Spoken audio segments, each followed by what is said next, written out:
જય માતાજી, જય શ્રી કૃષ્ણ। તો આજે બપોર પછી અમારે જવાનું હતું ગામમાં, એટલે અમે હું મમ્મી અને સ્વામીને અમે નીકળી ગયા ગામમાં જવા માટે। પછી અમે આવી ગયા વાસણની દુકાને, કણસાગરા રાજુભાઈની દુકાને, મસ્ત બધું તમને મળી રહ્યું।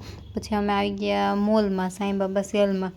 અરે જોઈ એટલી વેરાયટી, મને તો મજા જ આવે અહીંયા ઘૂમરો મારવાની। પછી અમે નીકળતા હતા તો દીદીને ભાણિયાભાઈ મળી ગયા। પછી અમે પી લીધી મસ્ત મજાની સોડા। ધવલભાઈને કહ્યું, ધવલભાઈ સોડા બનાવી દો મસ્ત મજાની, તો એને તો પાઈ દીધી મસ્ત મજાની સોડા।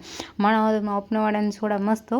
પછી અમે નીકળી ગયા ઘરે આવવા માટે। પછી જો આ મામાનો લાડકો ભાણો મામા પાસે જ બેહે, એને મામા પાસે જ ગમે। પછી અમે નાહી ધોઈને મસ્ત મજાના થઈ ગયા તૈયાર, કેમ કે અમારે જવાનું હતું બાલકૃષ્ણ સ્કૂલે ફંક્શનમાં।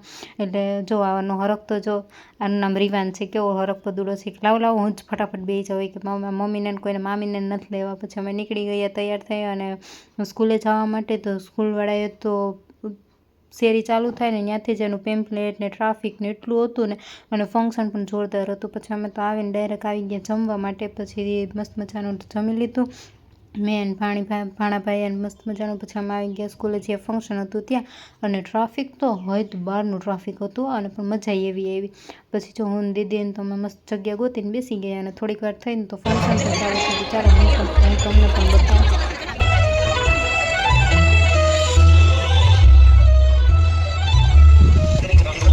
થોડીક વાર થઈ તો મસ્ત મજાના સબસ્ક્રાઈબ પણ મળી ગયા મને। જો નાનકડી ઢીંગલી કેવું મસ્ત મજાના હાય કરે અને વાલા વાલા કરે મસ્ત મજાનું, કેવી નાનુકડીક જ છે મસ્તીની।